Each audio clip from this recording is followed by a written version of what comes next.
indivisible, with liberty and justice for all. The prayer this afternoon will be offered by the good gentleman representing the Eastern Shore. Thank you, Madam Speaker. Colleagues, if you would, please join me in prayer. Lord, before anything else, I just want to say thank you for the gift of life today. Thank you for providing our daily needs. Embrace us with your love today, because we believe your love never fails. Lord, we entrust everything to you today. Please lead us into the path of righteousness. May you fill our lives with healing, blessings, and miracles. This we pray. Amen. Amen. Quorum call. Madam Speaker.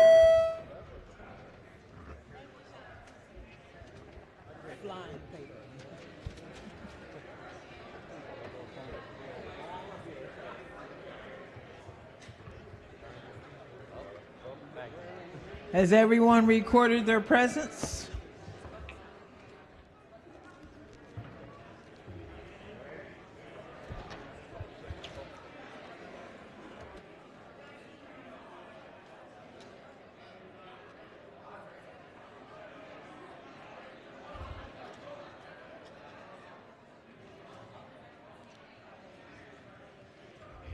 If so, the clerk will take the call. There being 132 members present, the House is now in session. The clerk will read the journal from the previous day. Annapolis, Maryland, March the 30th, 2023.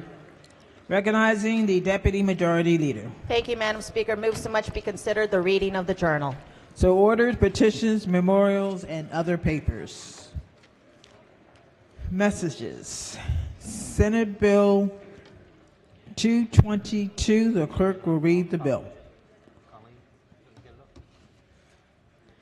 Senate Bill 222, Environment, Reducing Packaging Materials, Producer Responsibility, Amendment Number 1. The clerk will read the message from the Senate. Ladies and gentlemen of the House of Delegates, the Senate refuses to concur in the House amendments and respectfully requests the House recede from its position. Should the House prefer a conference committee to confer the disagreeing votes of the two houses, the Senate appoints Senator Augustine Chair, Senator Hester, and Senator Simon Eyre. Said bill is returned herewith. The clerk will read the message to the Senate. Ladies and gentlemen of the Senate, the House of Delegates does not recede in the House amendments to the Senate bill and agrees to a conference committee to confer the disagreeing votes of the two houses. The Senate has appointed Senator Augustine Chair, Senator Hester, and Senator Simon Eyre. The House appoints Delegate Stein Chair, Delegate Barvey, and Delegate Crosby. Said bill is returned herewith. Report of the Committee on Environment and Transportation. Report number 34. Clerk will read the first bill. House Bill 892, Environment Comprehensive Flood Management Grant Program, funding for overburdened communities. Favorable amendments. Amendment number 1. Recognizing the Vice Chair of the Committee. Thank you, Madam Speaker. So much be considered the reading of the amendments. So ordered. Amendment number 1 is technical. Amendment number 2 strikes the mandated funding under the bill and instead authorizes funding up to a certain amount and alters language directing a certain percentage of funding to be used for certain projects. Move the amendments. Question for the House is the adoption of the amendments. All in favor signify by saying aye. Opposed? The ayes have it. The amendments have been adopted. Question now is adoption of the favorable report as amended. All in favor signify by saying aye. Opposed? The ayes have it. Favorable report is adopted. Are there any additional amendments to the bill or to its title? Hearing none, the bill is ordered printed for third reading. Clerk, read next bill. Senate Bill 813, Comprehensive Flood Management Grant Program, Environmental Justice Funding. Favorable amendments. Amendment number 1. Recognizing Vice Chair of the Committee. Thank you, Madam Speaker. So much be considered the reading of the amendments. So ordered. This bill, as amended, is identical to HB 892, which we just approved on second reader. Amendment number 1 is technical. Amendment number 2 specifies that the authorized funding is up to a certain amount and clarifies the bill's percentage allocation begins in fiscal year 2025. Move the amendments. Question for the House is the adoption of the amendments. All in favor signify by saying aye. Opposed? The ayes have it. Amendments have been adopted. Question now is adoption of the favorable report as amended. All in favor signify by saying aye. Opposed? The ayes have it. Favorable report is adopted. Are there any additional amendments to the bill or to its title? Hearing none, the bill is ordered past the third reading. Report of the Committee on Environment and Transportation, report number 25. The clerk will read the bill. Senate Bill 696, Prince George's Gateway Development Authority, established. Favorable.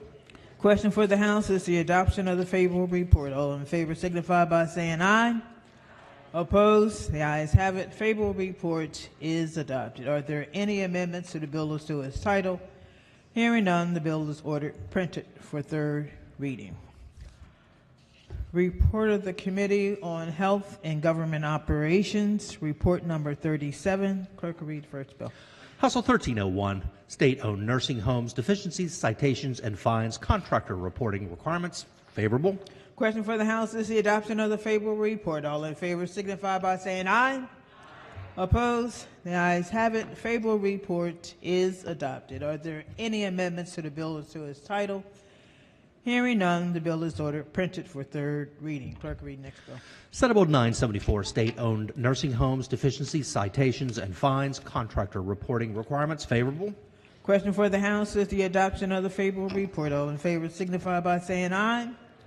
Opposed? The ayes have it. The favorable report is adopted. Are there any amendments to the bill or to its title? Hearing none, the bill is ordered past the third reading. Report of the Committee on Rules and Executive Nominations, report number 9. The clerk will read the bills and the committees they are referred to. Senate Bill 240, re-referred to Ways and Means.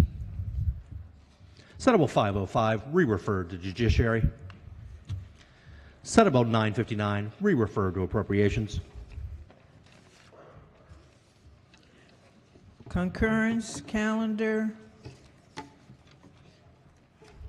Concurrence calendar number 19. The clerk will read the bill and the Senate amendments.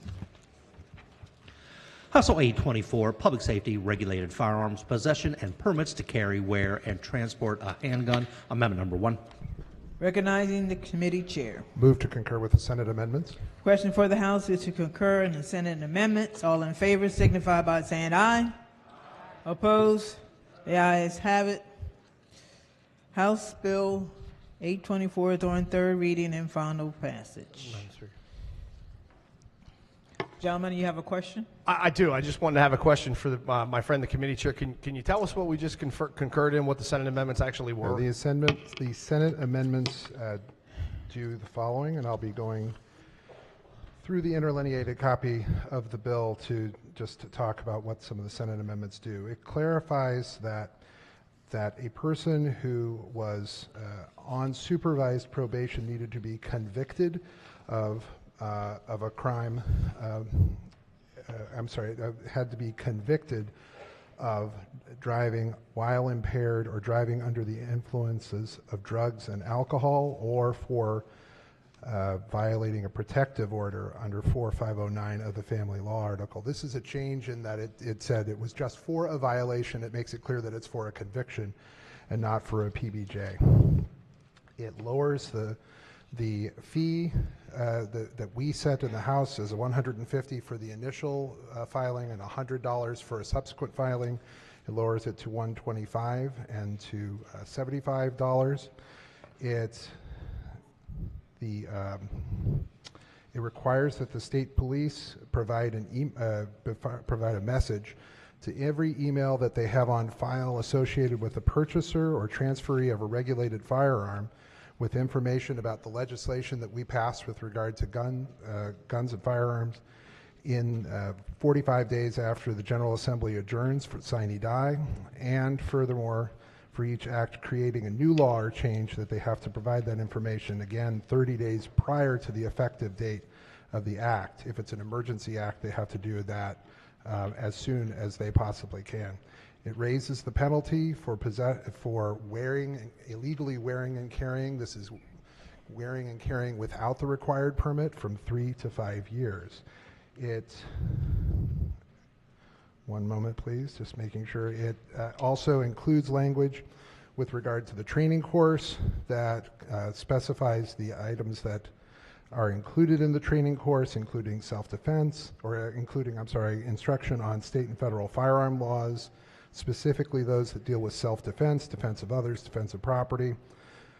The safe storage of firearms, the circumstances under which an individual becomes prohibited from possessing a firearm, including when they are the subject of a protective order, or are under the red flag laws that we have in the state, and other legal requirements regarding straw purchases, how to report a loss or a theft of a firearm, and the law concerning armed trespass. There is further requirements that were added in the bill that require the Office of the Attorney General in conjunction with, actually it requires the Maryland State Police working with the Office of the Attorney General and the Department of Health to develop a curriculum regarding the training that is required under the bill. Those are the Senate amendments that we would be concurring to. Thank you. And so it increases the penalty for carrying or concealed carrying a handgun without the appropriate license from 3 years to 5 years. Yes, it increases where carry without a permit. That crime would go from 3 to 5 years. Yes. Thank you very much. I appreciate the explanation. Is there any further debate? House Bill 824 is on third reading and final passage. The clerk will call the roll. Madam Speaker.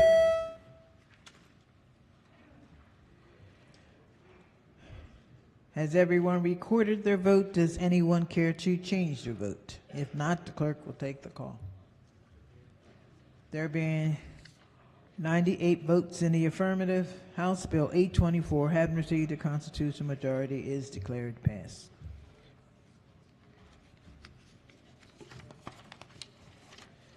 Concurrent calendar number 20. The clerk will read the bill and the Senate amendments. House Bill 7. Go ahead. 94, Baltimore Regional Transit Commission Establishment, Amendment number 1. Recognizing the committee chair. Thanks. Move to concur in the Senate amendments. The question for the House is to concur in the Senate amendments. All in favor signify by saying aye. Opposed? The ayes have it. House Bill 794 is on third reading and final passage. Clerk will call the roll. Madam Speaker. Has everyone recorded their vote? Does anyone care to change their vote? If not, the clerk will take the call. There being 108 votes in the affirmative, House Bill 794, having received a constitutional majority, is declared passed. Concurrence calendar number 21. The clerk will read the bill and the Senate amendments. House Bill 817, State Government Regulation Procedures and the Maryland Register, Amendment number 1. Recognizing the committee chair. Thank you, Madam Speaker. The motion is to concur with the Senate amendments. Question for the House is to concur with the Senate amendments. All in favor signify by saying aye. Opposed? The ayes have it.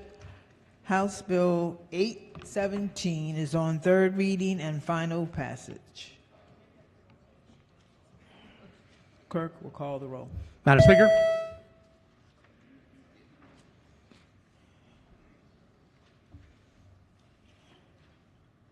Has everyone recorded their vote? Does anyone care to change their vote? If not, the clerk will take the call. There being 139 votes in the affirmative, House Bill 817, having received the constitutional majority, is declared passed.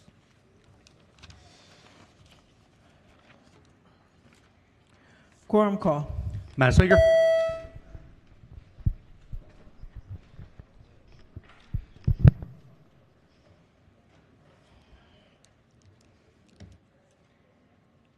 Clerk will take the call. There being 138 members present, the House is still in session.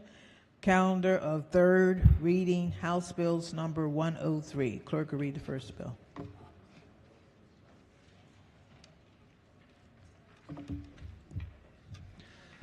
House Bill 84, Maryland Nonprofit Development Center Program, Nonprofit Interest-Free Micro Bridge Loan Account Funding. Is on third reading and final passage. Is there any debate? Not, clerk will take the call. Madam Speaker.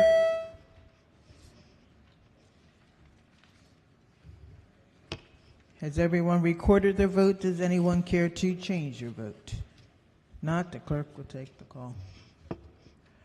There being 121 votes in the affirmative, House Bill 84, having received a constitutional majority, is declared passed.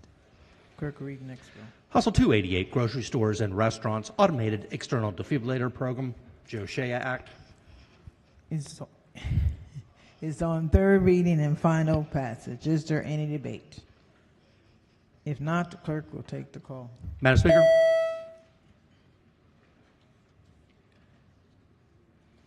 Has everyone recorded their vote? Does anyone care to change? Madam their Speaker, vote? Yes. I'd like to explain my vote. All right, explain your vote. So 3 days ago, I voted against this bill in committee with the widow of Joe Shea, who this bill is named after, while she was watching us. Since then, I've did some reflection on this and thought about this, and this bill's changed significantly since the first round, and it was announced in the amendments this morning, but I want to reiterate it again. This only applies to restaurants that have either gross sales of over $1 million or at least 100 seats in the restaurant. And of the 11,000 restaurants we have in the state of Maryland, this applies to about 39% of them, or about 4,200. And then for grocery stores, it only applies to those that have $1 million more. Now, I came here to Annapolis to protect businesses, and this at least is protecting our small businesses, but I also came to Annapolis to save lives here. And having AEDs is certainly going to save lives. Now, one thing though, I did talk to the director of our chair of our EMS about this, and he was very disappointed that we took out a lot of the language about training that's needed. But I just had lunch down at Galway Bay, and I thought, if Galway Bay had one of these in there and somebody collapsed, I bet you there's somebody in that restaurant that's a patron that knows how to use one of these and would be able to help save a life. So it may not be necessary for everybody to be trained on them. But then I thought about this body here. How many people in this room know how many AEDs we have in the state capitol? I believe we have 3, and there's one on every floor. But yet none of us here have been trained on how to use one. There's a few, I know. But what I really like to, and another thing that the body may not be realizing is that House Bill, I think it's 1074, which is going to signature, provides a $500 tax Gentlemen, credit. your time has expired. Thank you. 2 minutes. I'll just add one more thing, and that's No, karma. gentlemen, 2 minutes you. is 2 minutes. To explain my vote, and I will explain try to your be a vote. little quicker. Go ahead. Thank you.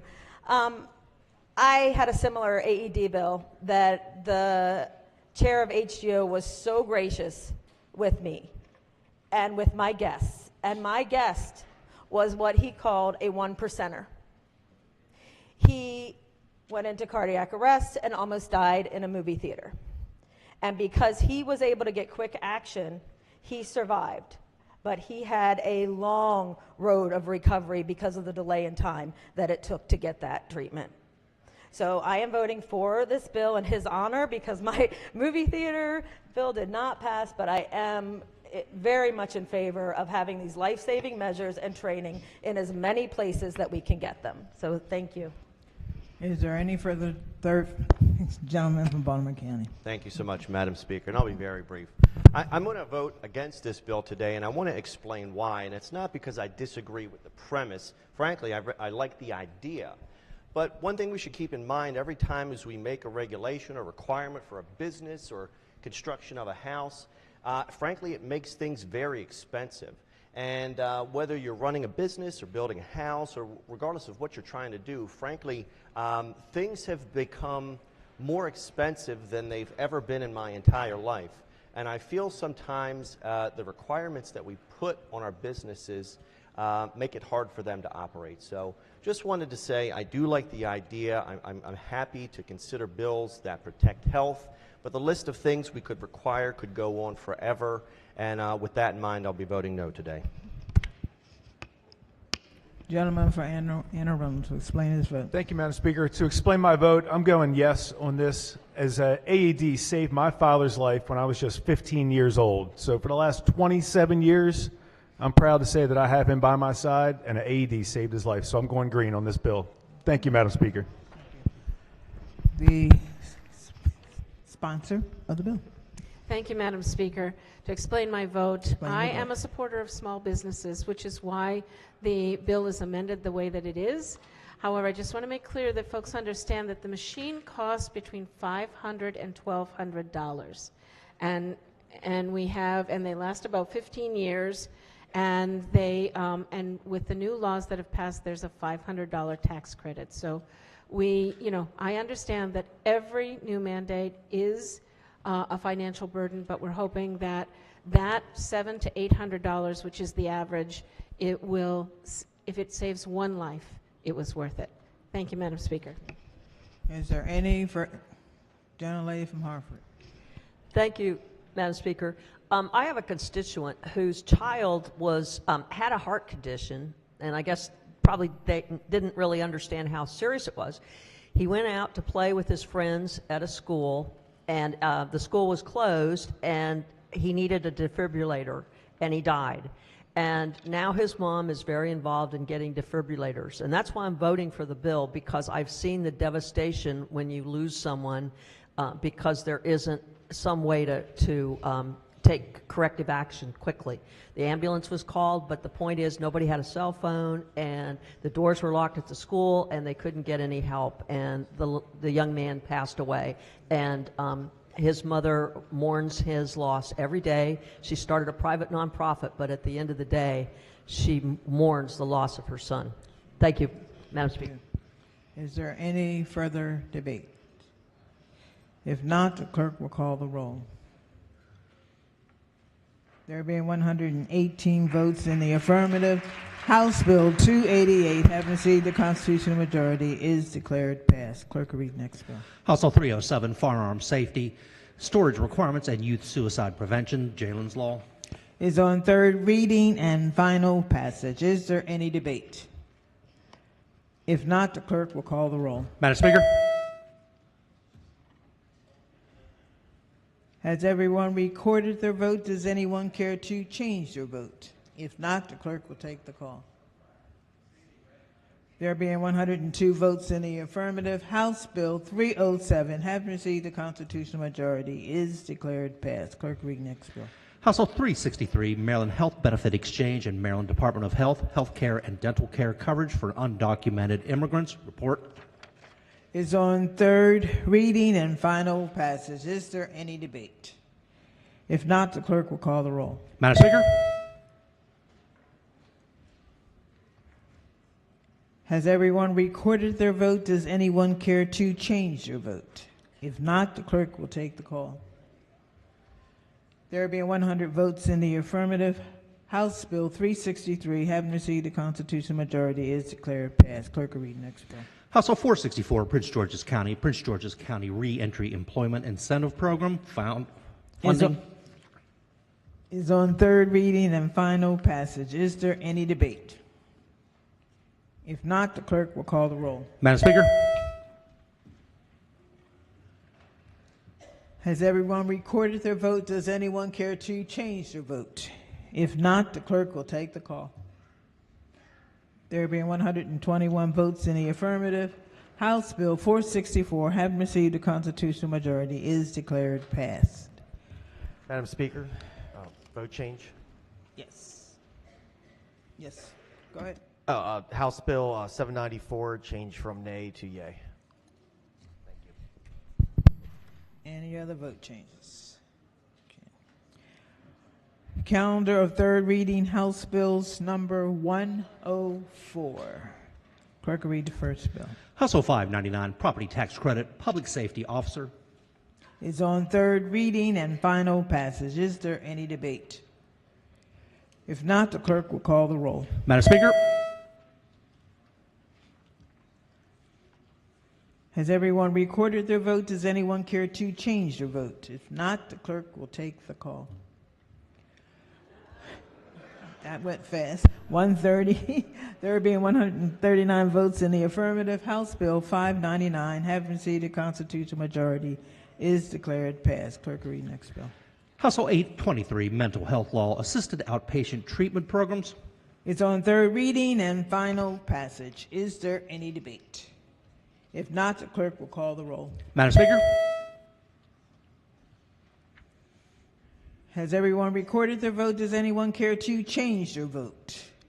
If not, the clerk will take the call. There being 137 votes in the affirmative, House Bill 823, having received a constitutional majority, is declared passed. Clerk will read the next bill.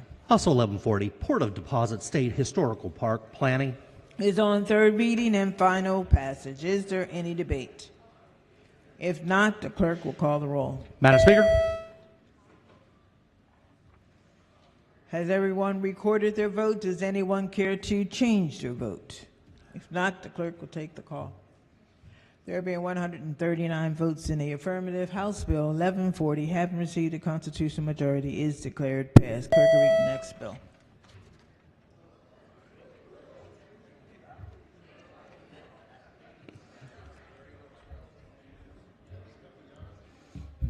House Bill 1243, Public Safety, Protecting Against Hate Crimes Grant Fund Establishment.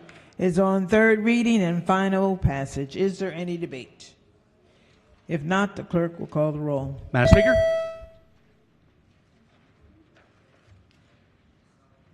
Has everyone recorded their vote? Does anyone care to change their vote? If not, the clerk will take the call. There being 132 votes in the affirmative, House Bill 1243, having received a constitutional majority, is declared passed. Clerk will read the next bill.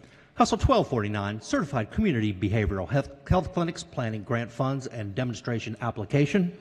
Is on third reading and final passage. Is there any debate? If not, the clerk will call the roll. Madam Speaker. Has everyone recorded their vote? Does anyone care to change their vote? If not, the clerk will take the call.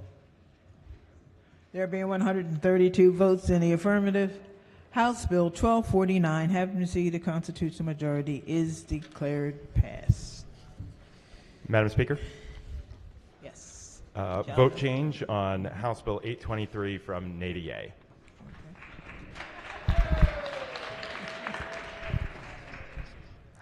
Gentleman from Baltimore City. Madam Speaker, on House Bill 1243, my finger didn't work. I'd like to be recorded in the green, please. Okay. Gentlelady from Hartford. Madam Speaker, vote change on 307 from yay to nay.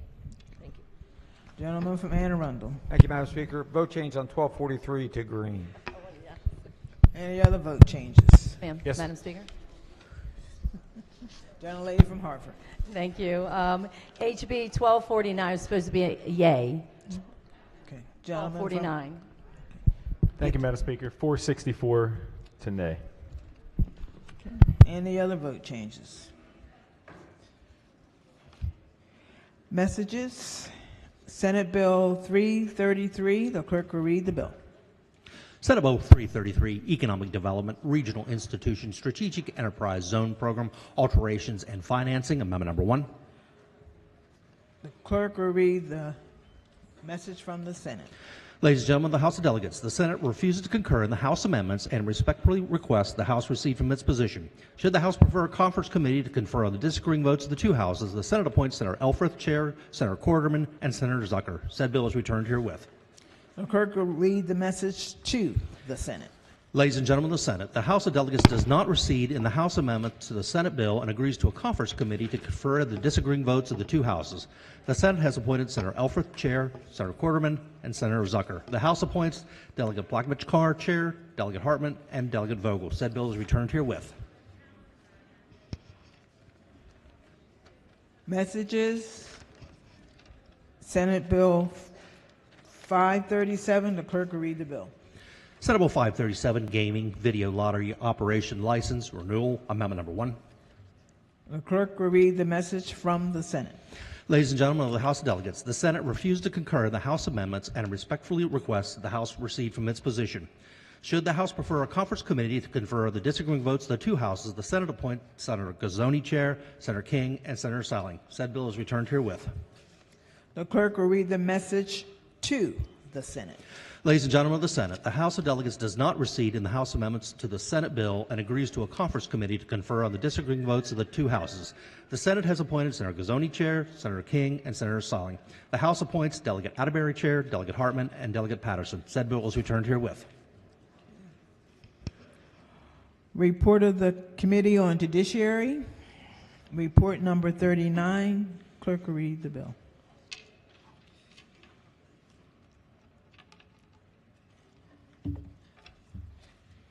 Senate Bill 57, Sexual Offenses, Crime of Violence and Lifetime Supervision. Favorable. Question for the House is the adoption of the favorable report. All in favor signify by saying aye. Aye. Opposed? The ayes have it. The favorable report is adopted. Are there any amendments to the bill or to its title? Hearing none, the bill is ordered past the third reading.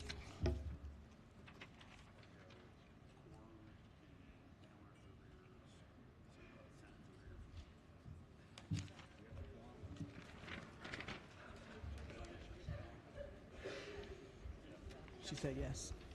Quorum call. Madam Speaker.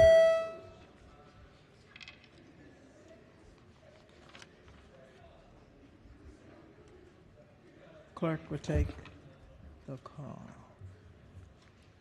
There being 138 members present, the House is still in session. Calendar of third reading Senate bills number 58. The clerk will read the bill. Senate Bill 1, Criminal Law, Wearing, Carrying, or Transporting Firearms Restrictions, Gun Safety Act of 2023. I got to read.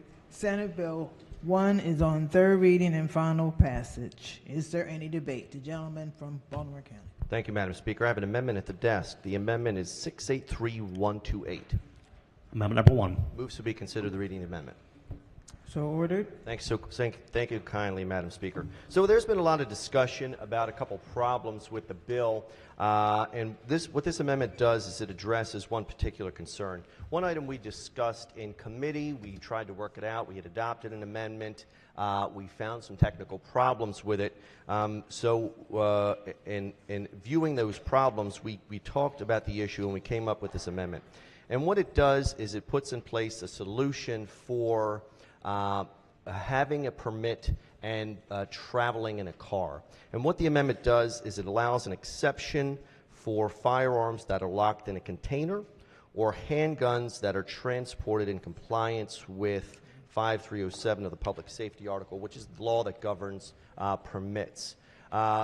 This language partially restores language that was in the bill as drafted, and it also adopts language that is elsewhere in statute, specifically Criminal 4203. And we talked this, we brought this to the committee, we discussed it, and the committee accepted it. So I would move the amendment for consideration. Committee Chair.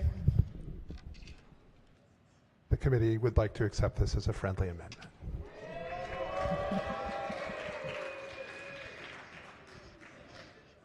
Okay. The question for the House is the adoption of the amendment. All in favor signify by saying aye. Aye. Opposed? The amendment has been adopted.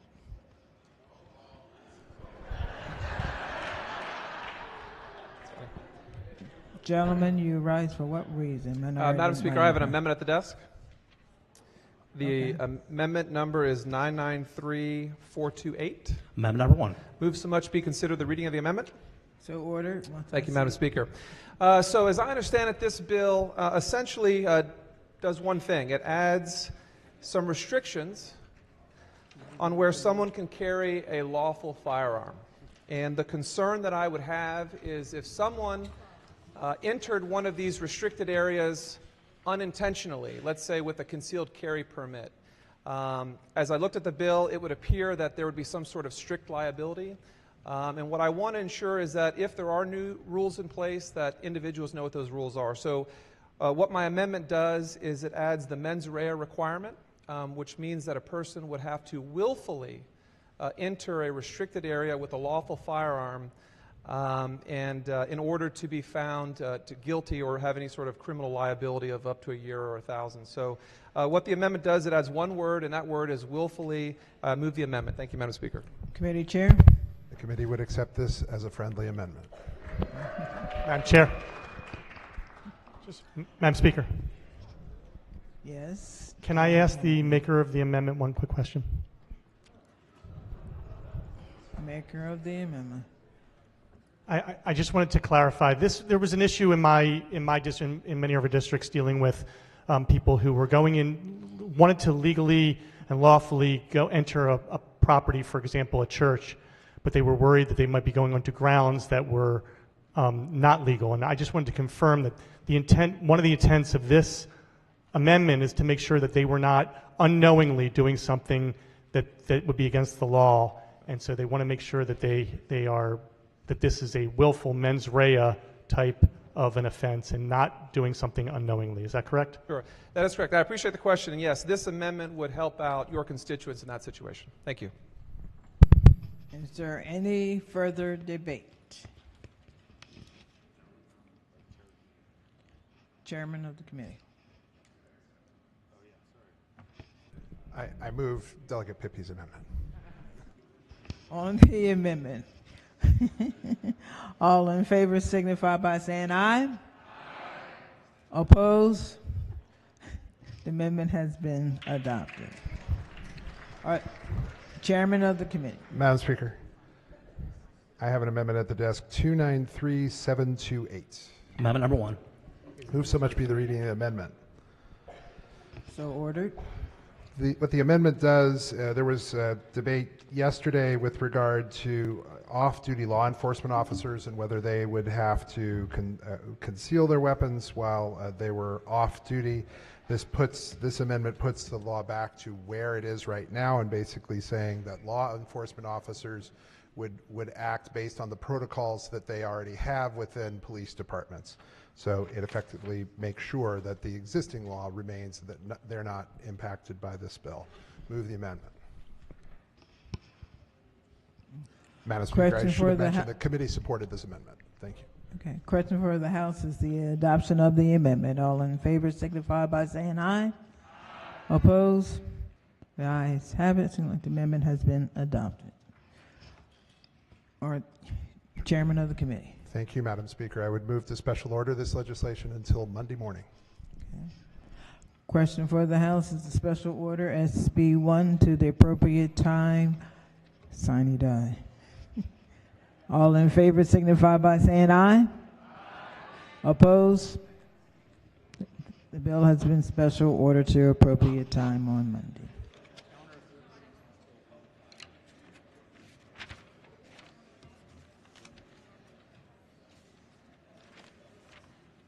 Calendar of third reading, House Bills number 105. Clerk will read the first bill. House Bill 826, statewide rental assistance voucher program establishment. It's on third reading and final passage. Gentlemen, you have a question? I do, Madam Speaker. Be quick. Go ahead. Floor Leader. Floor Leader. Could you just tell me what the bill does? Absolutely. The bill establishes a statewide rental assistance program. It targets people that are on the wait list for the federal voucher program, and it prioritizes certain populations. So you mean like Section 8? Correct. Vouchers? Okay, so in other words, this is helping more people get access to rental assistance? Correct. Yeah, all right, thanks. Madam Speaker. Gentleman from St. Mary. Thank you. I thought you were ill. So. What, I missed that. Yeah, you didn't get up, so I was a little worried there. Oh. So, now, Happy Easter, Madam Speaker.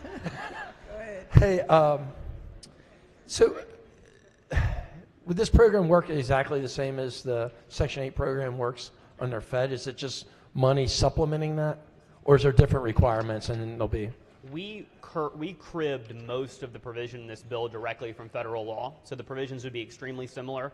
The same kind of eligibility requirements would apply just as for federal funds. A renter would have to supply a certain percentage of their own income to cover a certain portion of the rent, and the rest of it will be covered by the state.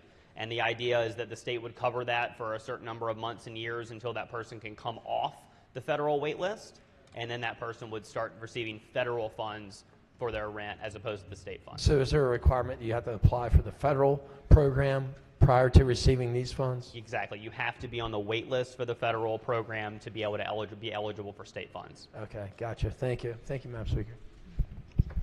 Is there any further? Gentleman from Baltimore County. Thank you, Madam Speaker. I just wanted to take a moment and rise in opposition to the bill and talk a little bit about why today. I've talked to many members of this body about my angst with rental properties in general, frankly.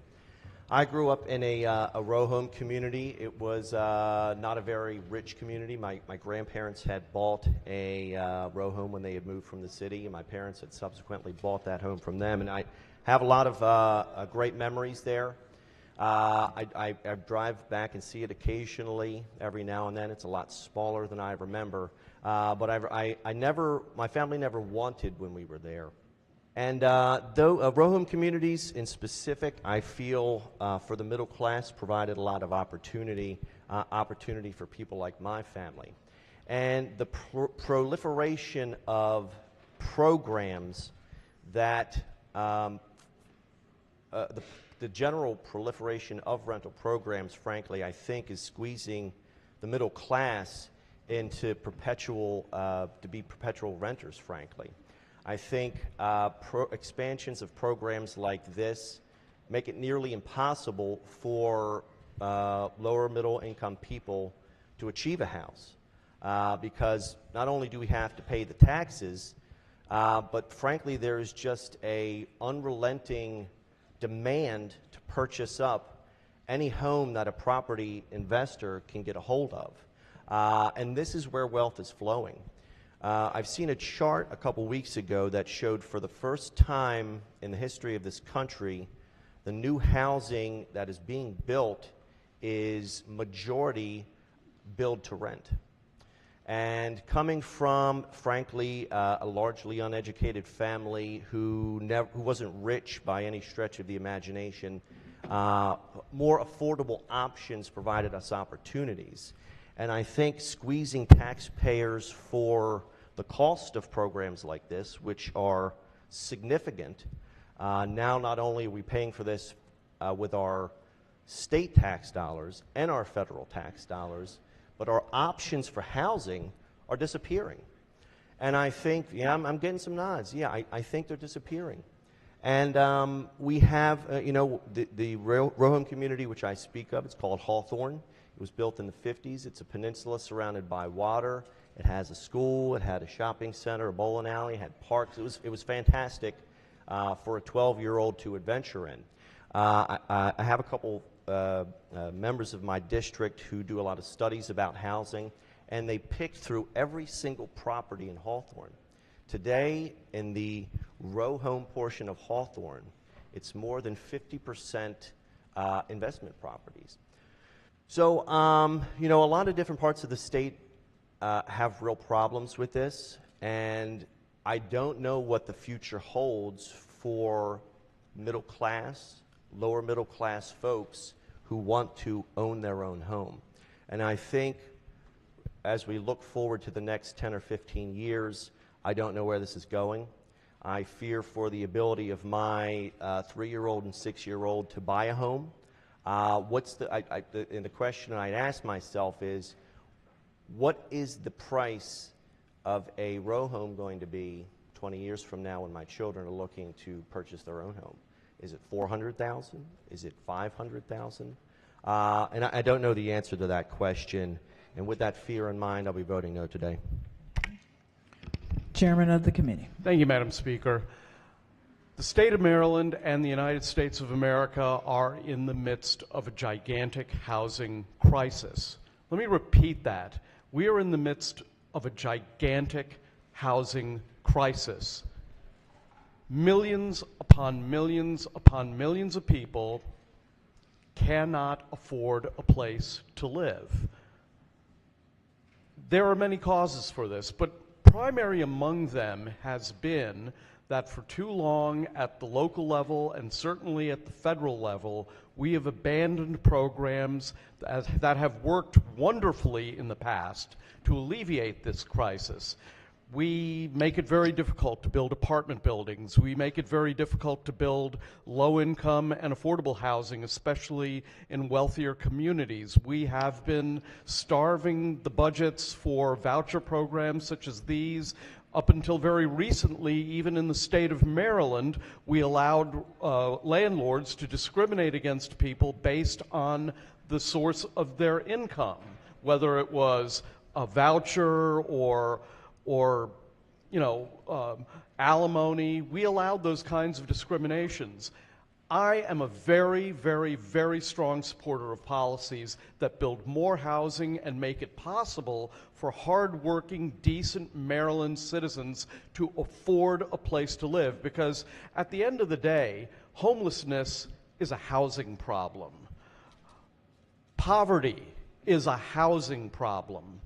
You know, a small child is not going to learn how to learn English or math if they sleep on the couch of their mother's boyfriend's apartment, on the couch in their mother's boyfriend's apartment. All of the problems that we have are rooted in all of these, in this one gigantic crisis. I'm very proud of our two committees for having advances. I'm very happy that the Vice Chair of the Ways and Means Committee put this bill in. This is the beginning of the end of a major American crisis.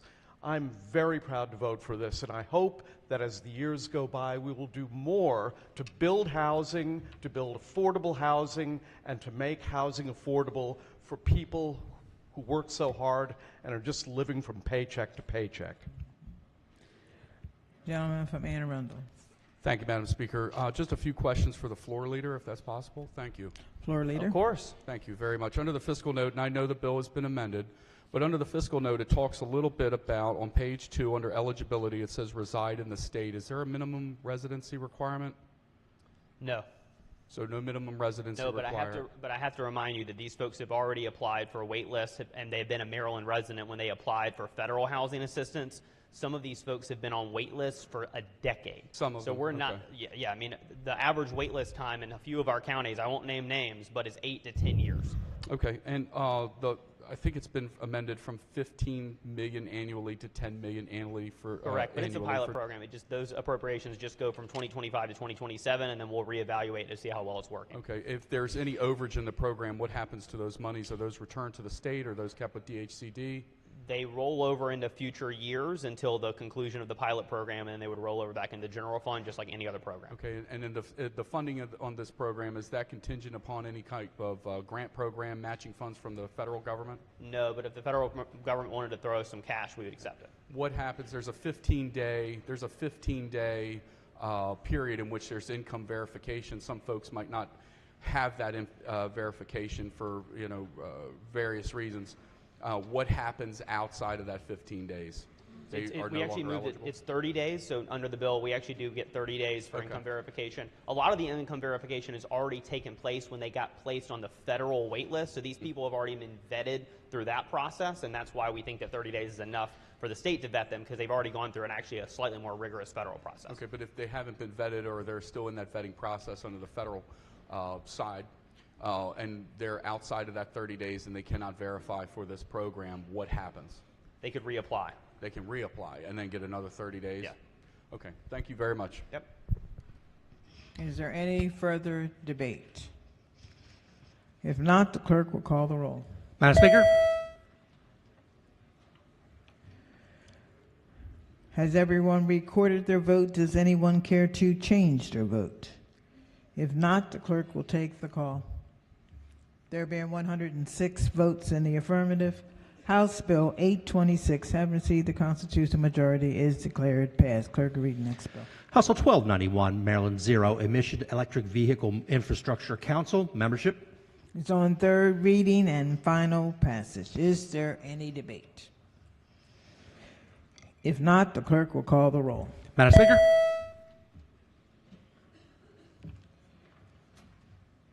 Has everyone recorded their vote? Does anyone care to change your vote? If not, the clerk will take the call.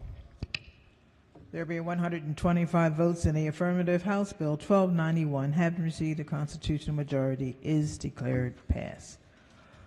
Report of the Committee on Ways and Means, report number 33. Clerk will read the first bill. Senate Bill 287, State Board of Elections, Municipal Elections, publication of results on website. Favorable. Question for the House is the adoption of the favorable report. All in favor signify by saying aye. Jeez. Can you do a little better than that? A little bit more energy. All in favor signify by saying aye. Opposed? The ayes have it. The favorable report is adopted. Are there any amendments to the bill or to its title? Hearing none, the bill is ordered. Passed to third reading. Clerk will read the next bill. Senate Bill 841, local school trips, student field trips, funding. Favorable amendments. Amendment number 1. Madam Speaker. Recognizing the floor leader. Thank you, Madam Speaker. So much to be considered the reading of the amendment. So ordered. The amendment broadens the use of grants to all museums of cultural import, and not only those specified in the bill as introduced. Additionally, it removes the annual reporting requirement. I move the committee amendments. Thank you. Okay. Just a minute.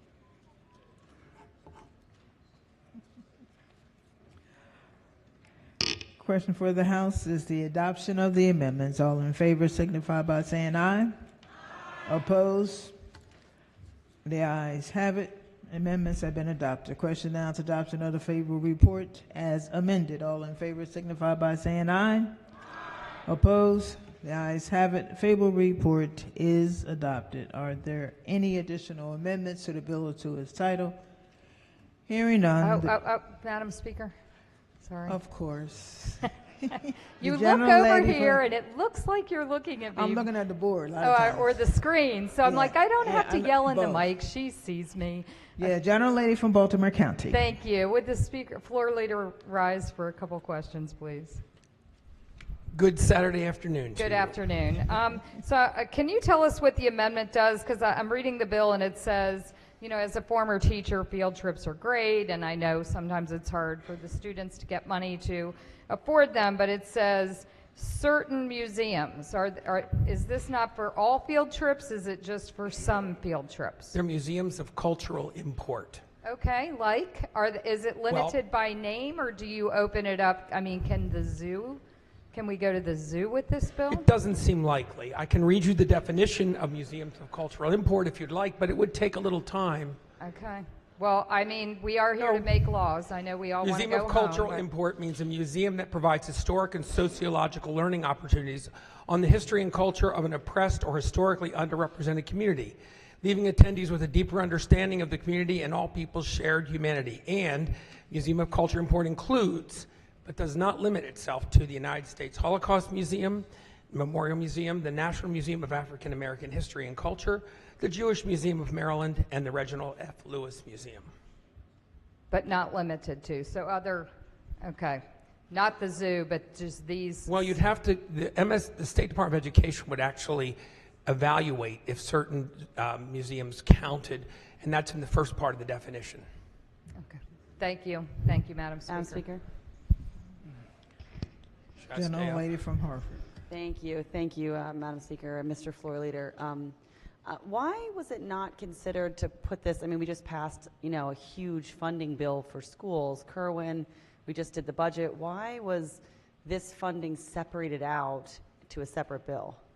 I think it was felt that we had overlooked the idea of having cultural field trips, and we should set aside some money to make them possible. Okay, I guess I would have loved to have seen this included in Kerwin, since it was billions and billions of dollars in funding for schools. This seems like it would have been a good addition. Thank you. Is there any further debate? Any additional amendments? Hearing none, the bill is ordered to pass the third reading. Clerk will read the next bill. Senate Bill 863, State Administrator of Elections, removal from office. Favorable. Question for the House is the adoption of the favorable report. All in favor signify by saying aye. Opposed? The ayes have it. Favorable report is adopted. Are there any amendments to the bill to its title? Hearing none, the bill is ordered to pass the third reading. House bill amended in the Senate. House Bill 282. The clerk will read the bill and the Senate amendments. House Bill 282, Financial Institutions, Mortgage Loan Originators, Independent Contractors, Amendment number 1. Recognizing the committee chair, vice chair. Okay. Thank you, Madam Speaker. The House moves not to concur with Senate amendments. The motion before the House is to not to concur in the Senate amendments. All in favor signify by saying aye. Opposed? The ayes have it. Amendments are rejected. The clerk will read the message to the Senate. Ladies and gentlemen of the Senate, the House of Delegates refuses to concur in the Senate amendments and respectfully requests the Senate recede from its position. Said bill is returned herewith. Messages. Senate Bill 781. The clerk will read the bill. Senate Bill 781, Offshore Wind Energy State Goals and Procurement Promoting Offshore Wind Energy Resources Act, Amendment number 1. Clerk will read the message from the Senate. Ladies and gentlemen of the House delegates, the Senate refused to concur in the House amendments and respectfully request the House recede from its position. Should the House prefer a conference committee to confer the disagreeing votes of the two houses, the Senate appoints Senator Hester chair, Senator Feldman, and Senator Gallion. Said bill is returned herewith. The clerk will read the message to the Senate. Ladies and gentlemen of the Senate, the House of Delegates does not recede in the House amendments to the Senate bill and agrees to a conference committee to confer the disagreeing votes of the two houses. The Senate has appointed Senator Hester chair, Senator Feldman, and Senator Gallion. The House appoints Delegate Charkoudian chair, Delegate Crosby, and Delegate Frazier Hidalgo. Said bill is returned herewith. Okay. Believe it or not, that ends the work at the desk for today. Committee announcements, appropriations. Appropriations Committee will vote at 10:30 on Monday. Judiciary. Thank you, Madam Speaker, ladies and gentlemen of the House. The House Judiciary Committee will have a voting session at 10:30 on Monday. Environment and Transportation. I would like for the Environment and Transportation Committee to meet at 11 in the morning on Monday for what would probably be a very quick meeting. Okay. Ways and Means.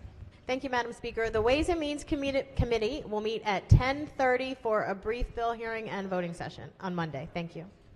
Economic Matters. Thank you, Madam Speaker. The House Economic Matters Committee will not be meeting Monday. Thank you very much. You made somebody very happy. Health and Government Operations. Thank you, Madam Speaker. The Health and Government Operations, as of now, will not be meeting, but it may change. Thank you. So in other words, stay tuned, right? Okay. Any subcommittee announcements? Okay. Any delegation announcements? Any caucus announcements? Gentlelady from Democratic Caucus. Thank you, Madam Chair. Speaker. Colleagues, you may have seen an email from me earlier, and this is a change, so please take note. The House Democratic Caucus will be meeting at 11:30 a.m. on Monday in the Prince George's County Delegation Room. Thank you, Madam Speaker. Republican Caucus. Thank you, Madam Speaker. The Republican Caucus will be meeting at 11:45 on Monday, 11:45. That's AM, right? 11:45 a.m. and pizza will be provided.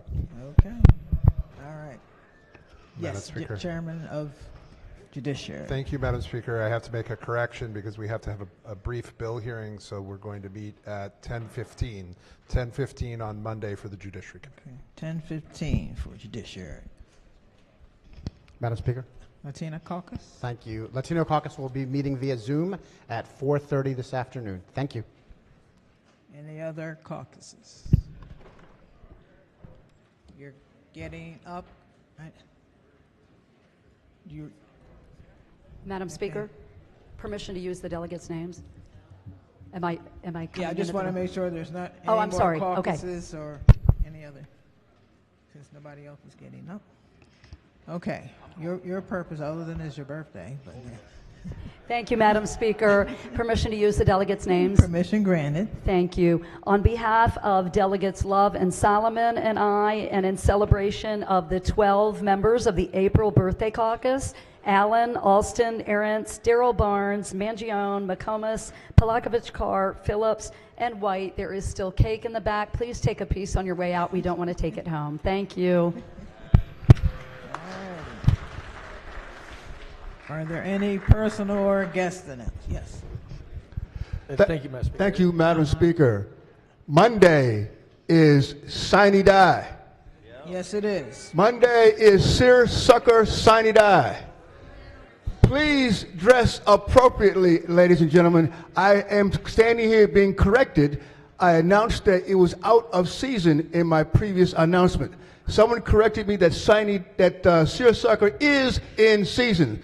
Therefore, ladies and gentlemen, there are no excuses not to be dressed appropriately on Monday. Thank you, Madam Speaker. Okay. Yes, gentlemen.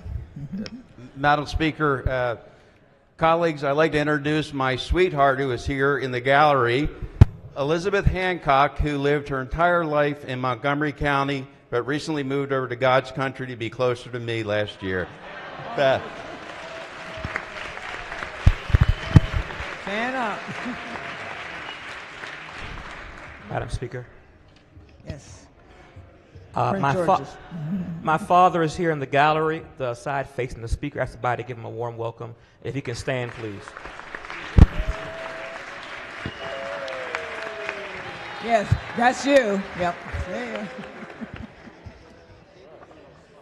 Gentlelady from Anne Arundel. Thank you, Madam Speaker. In response to the Seersucker Caucus, I would like to formally announce the Ball Gown Caucus, who will be wearing ball gowns to all of the Sine Die festivities. So please join us if you'd like. Okay. Gentleman from Prince George. Thank you, Madam Speaker. Thank you, Madam I Speaker. appreciate that. Thank you, Madam Speaker. Earlier, there was an announcement about the April birthday caucus. I know I'm a new member here, but April 25th is my birthday, so I also want to make sure I'm part of the caucus. Thank you, Madam Speaker. Okay. Gentleman from St. Mary's. Thank you, Madam Speaker. I actually thought we were going to have more bills on the desk, so I was saving up all my vote changes for just one time, but I only had one. It was HB 1243 to green. Thank you. Recognizing the minority whip. Majority whip. Thank you, Madam Speaker. Colleagues, it is a great honor to serve in this body and enjoy the deep fellowship we all have with one another over these bills. And one of the things we do every Saturday going into Sine Die is that we honor those who passed, who served in this body before. So if you will bear with me, I'm going to read the names of a number of our colleagues who passed away over the last year, the time in which they were here, and where they were from. And at the very end, Madam Speaker, I know we'll ask for a moment of silence. Okay? So whatever posture is appropriate to you guys, I ask you to take that. William S. Horn represented the Eastern Shore, 1973 to 1989. Paul E. Weisengoff represented Baltimore City, 1967 to 1994. Our friend from gorgeous Prince George's County, James Hubbard, 1992 to 2015. Michael D. Smeagol Sr., the Eastern Shore, from 2003 to 2015. Our friend Tawana Gaines, Prince George's County, 2001 to 2019. Peter Collis, Washington County, 1983 to 1994. Marilyn Goldwater, Montgomery County. She was a repeat one here. She couldn't get enough, apparently. 1975 to 1986 and 1995 to 2007. Samuel Linton, Charles County, 1958 to 1966. then 1983 to 1990, and then his last stint, 1995 to 2003. He apparently loved it up here too. And last but certainly not least, Susan Rowe Bussell from both Howard and Prince George's counties. We're going to get there. 1983 to 1989. And I know we have one more, and I'll, Madam Speaker, hand it over to the appropriate delegate. Thank you, Madam Speaker. It's actually a great honor for me to say a few words about a legendary leader in our state, Sheila Ellis Hickson. Sheila Hickson represented District 20, the district that I grew up in. She served from 1976 to 2019, which is 43 years. And I'll begin by saying that in the 60s and 70s, there was an inaccurate and ugly stereotype of female delegates from Montgomery County being naive, tennis shoe wearing housewives who just didn't know what was going on. And it was not true about the women of Montgomery County, but it was most certainly not true about Sheila Hickson. That woman was hell on heels. Her political worldview was guided by her life struggles, and she was she worked for Congressman Bill Ford in Michigan in his district office, and unfortunately she and her husband split up, and she did such a good job though in Bill Ford's office that he wanted her to come down to the Washington office, so she packed up her 4 kids in a station wagon and her possessions and drove all the way down here. It took her a while to find a place to live, and you know, it's funny that the times are so different from between then and now. She was the only divorcee in that whole neighborhood, and you know, unfortunately in those days, women who were single moms were made to feel that way. But she didn't put up with any of that crap from anybody. She worked for the congressman. She also worked for the Democratic National Committee. And here's a fun little fact. If you go to the Smithsonian Museum and you go to the Watergate exhibit, you will find this desk and a file cabinet. So Sheila actually shared a desk with, I want to get the name right, Dorothy McElroy Bush, who was the aide to the DNC chairman at the time. That desk was broken into. That filing cabinet next to Sheila's desk was also broken into, and so Sheila's desk and filing cabinet are in the Watergate exhibit in the Smithsonian. Check it out sometime. She came from a working class family, lots and lots of people who served in the military, and she was very proud of the military history of her family, and especially her son, who served as a Marine, and he was in special operations during the Iraq War. He left the Marines and then re-upped at 9/11 to fight for our nation. And of course, she had a lot of sadness and hardship in her lives. She had 4 children, 2 boys and 2 girls, and her 2 boys died untimely deaths. One son from cancer, and the other son passed away here when he came back from the military. Now, that shaped her worldview. She interpreted that, and it made her into a very liberal, practical, LBJ-style Democrat. And trust me, don't mess with Sheila Hickson. She'll come down on you like LBJ would have.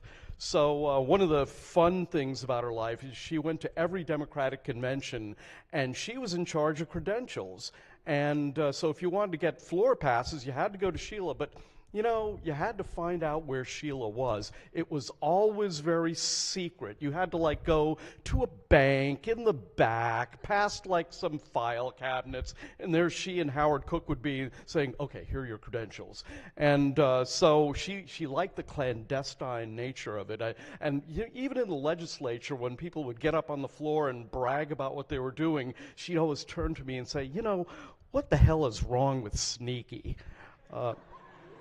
So she was appointed to the House in '76, and she was a great believer in the art of the practical. She first served on the Environmental Matters Committee, my committee. She then later went to the Ways and Means Committee, and she was no fool. When there was an attempted coup against that guy, Clay Mitchell, she stuck with Clay Mitchell, and that's how she got her vice chairmanship, okay, of Ways and Means, because one of the coup plotters was the vice chair of Ways and Means, and eventually she became the chair, and this was a controversy. She's a woman, and then after that they said, well, who will the vice chair be? Madam Speaker, permission to use a delegate's name? Permission granted. Well, none other than Ann Healy, who was one of the many people that was mentored. But of course, in those days, you have to understand, people would say things like, you can't have a committee run by two ladies. Apparently, two dudes was okay, you know, for hundreds of years. But in any case, they were the dynamic duo of the Ways and Means Committee. And, you know, she believed in mentoring young people. She believed in mentoring women. She really believed in loyalty. She expected it and she gave it. And when I was on her committee with Talmadge Branch, the three of us were a troika. We really hung together, and I loved working with her. Other things she believed in: she was a practical but hardcore liberal. She believed in Irish mist and oyster shooters. She always, if she were on this floor right now, you freshman delegates, she would have gotten you drunk. I mean, that's what would have happened. She could curse up a blue streak that was so incredible that it would put the current leadership of the Economic Matters Committee to shame. And then she'd smile sweetly. She was sort of the Betty White of the legislature. So she was always a top 10 legislator according to the Montgomery Gazette newspapers, and she earned it. I once had a quote saying she was LBJ on stiletto heels. She is, and I will say one thing, she had a wonderful sense of humor. Apparently, toward the end of her life, she had to have some elective surgery, and the surgeon asked her, do you have any questions? And she said, yes. When I wake up, will I be thin and blonde and beautiful? And he said, well, you'll be beautiful. So in any case, she's survived by her two daughters, her grandchildren, her great-grandchildren. She's missed by everybody. She was a real old-style politician, and I mean that in the truest sense. And so, Sheila, up there, wherever you are, all I can say is, here's to those who wish us well, and all the rest can go to hell. Okay.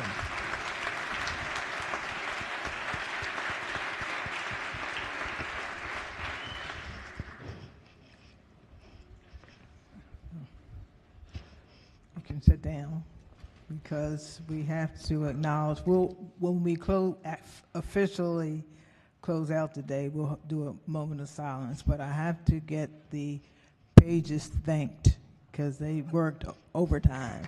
So I'm going to call on the protocol chair to do her thing. Yes, come on down, you wonderful pages. Come on, sunshines. These are three faithfuls. I want you to know. Honey, they work hard for you 140 delegates. I'm telling you, ain't they great? They are wonderful. Oh my God, thank you so much for sticking in there with us for the Saturday that we had to come here. And I know every single person in here do thank you for all of your service. I want y'all to know who the three people are. They let me know who they are, so I won't call the people that could not be here today. The first one, I want you to step up and wave to these wonderful delegates. Okay, first up, Lynette Estefy, Howard County, District 13, Reservoir High School. Shawmin Rao, Montgomery County, District 16, Richard Montgomery High School. Julia Stanley, selected by Anne Arundel County, but she lives in Prince George's County, District 23, Archbishop Spaulding High School. My goodness,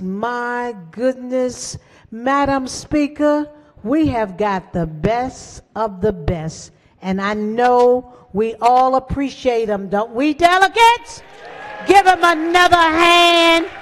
Thank you, sunshines. I just love y'all, and I'll see you on Monday. I hope that y'all coming back on.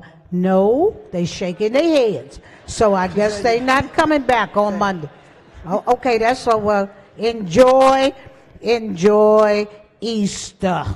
Okay, on Monday. You know, enjoy your Easter. Okay, and don't eat too much jelly beans that I'm trying to eat.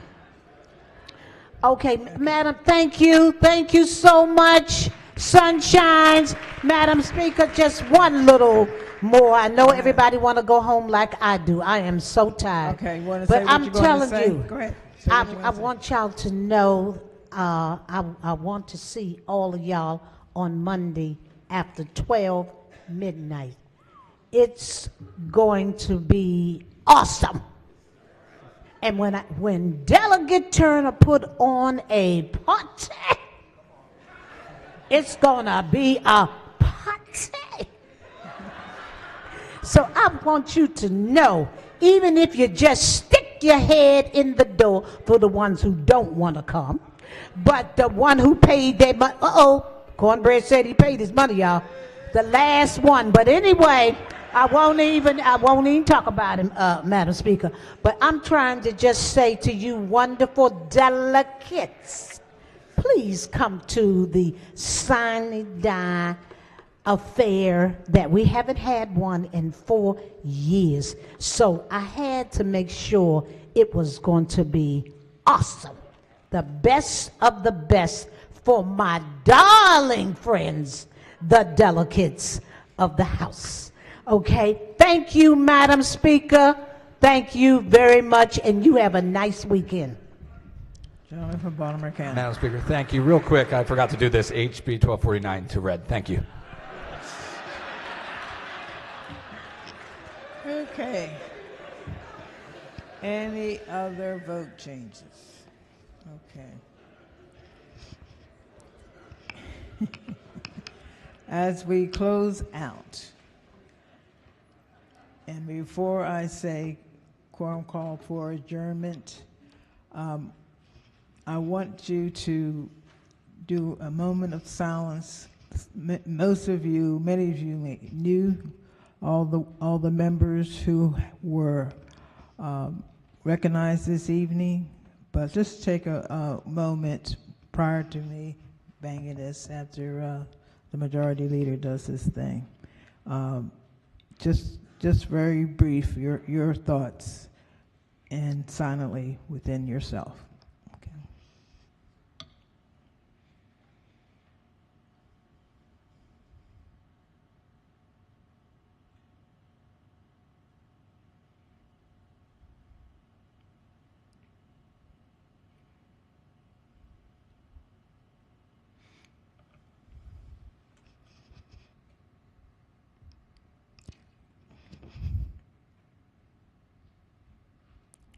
Quorum called before adjournment. Madam Speaker.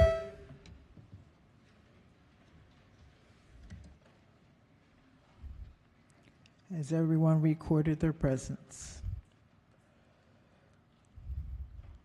Clerk will take the call. There being 138 members present, the House is still in session. Recognizing the majority leader. Thank you, Madam Speaker. I move that the House stands adjourned until Monday, April 10th at 12:30 p.m., legislative day, April 1st.